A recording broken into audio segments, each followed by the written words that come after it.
be, what is one of your favorite recipes, and what do you eat during the day? Okay.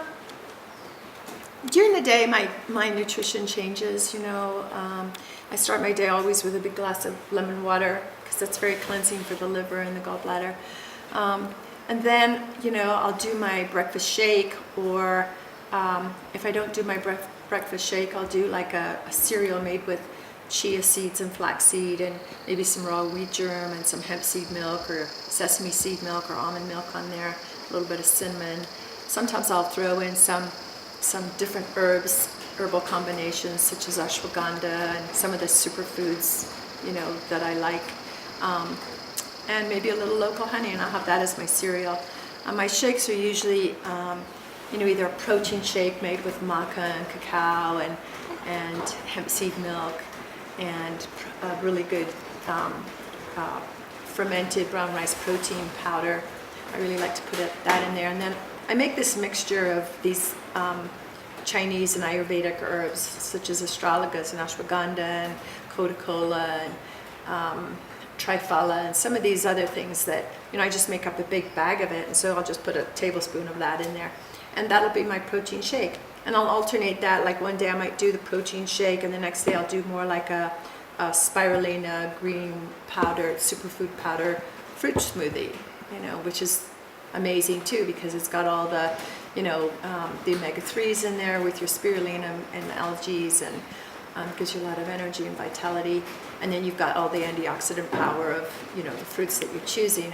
And I do prefer to choose the smaller berries, the blueberries and raspberries and those, blackberries over, say, bananas and the sweeter fruits that have a lot of sugar and break down, differently in the body than the smaller fruits. The smaller fruits have a much more pack for the punch, so to speak. They're higher on the the antioxidant index, and they're just have a lot more nutrients than, say, a banana or even a mango or papaya. Even though those are good fruits, I prefer the berries. So that's kind of how I start my day. And then usually, if I have a snack, I make this a mixture of nuts and seeds, all raw. And there may be Brazil nuts in there, which are very high in selenium, very high antioxidant.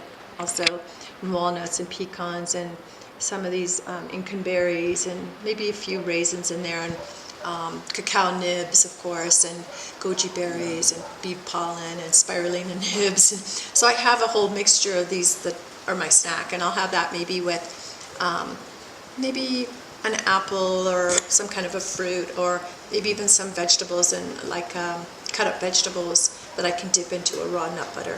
So I do well with fats. Fats do well with me, so to speak. And so I do like the nut butters, and I'll have that as a snack usually with some celery or jicama or something like that. And then my main meal is around 3:30, never later than 4.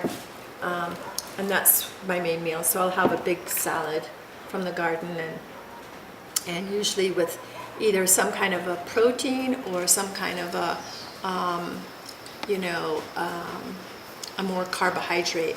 So I may have it with protein grains such as quinoa or amaranth if I'm going to do something more cooked, or if it's more raw. My raw proteins, concentrated proteins, are more like the nut butters again with my salad dressings. I do like sweet potatoes. I will bake sweet potatoes and have a sweet potato or steam them. So I enjoy that.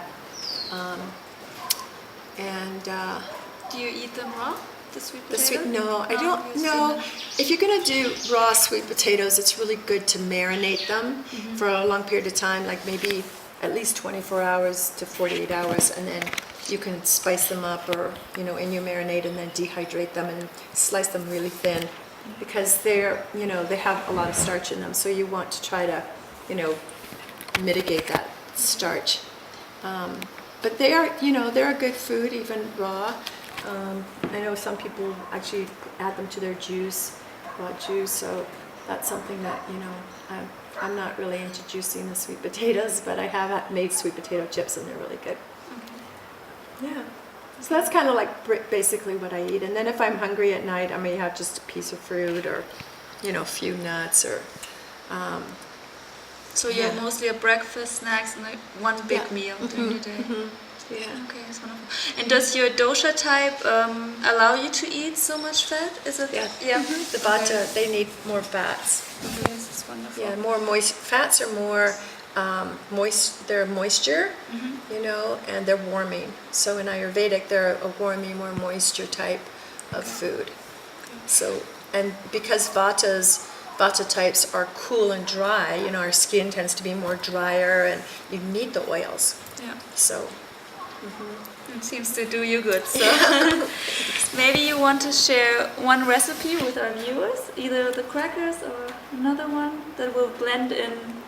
Yeah, the crackers are a really nice thing to just have around, and I always, you know, recommend that, you know, to take one day a week, or, you know, and to pre-prepare things that you're going to want to eat during the week, so that, you know, if you're hungry, it's like you're not going to go and reach for a processed cracker, you know. So the crackers are great for pre-preparing. In other words, make these ahead of time. So this is a raw food cracker that's from my recipe book, and it's a flax seed cracker. So what I do with this is I soak the flax seeds, and sometimes I'll add chia seed or other seeds to the mixture. But the flax seed is kind of like the base of the flax and chia seeds, because they will absorb the water and create sort of a gel which helps to keep it all together.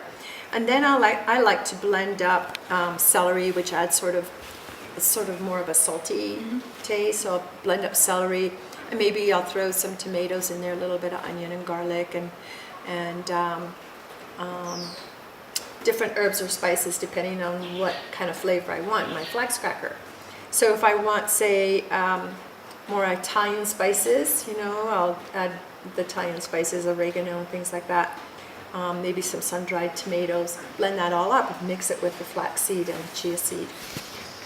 Sometimes I'll do more of a Mexican flax cracker, and that would be more like I'd put red pepper in there, and tomatoes, and maybe a little chili pepper and cumin, and again, you know, a little garlic and onion, and some other Mexican spices. And then I'll blend all that up and add to the flax and the chia and dehydrate them. So, you know, you can kind of be creative with that, but the flax and the chia, or just flax, is kind of like the stuff that's going to hold it all together, hydrate them. So this is a really great recipe that you can do ahead of time, so that you've got, you know, a supply of crackers on hand for your, you know, snacks, or to have with your lunch or your raw soups or whatever.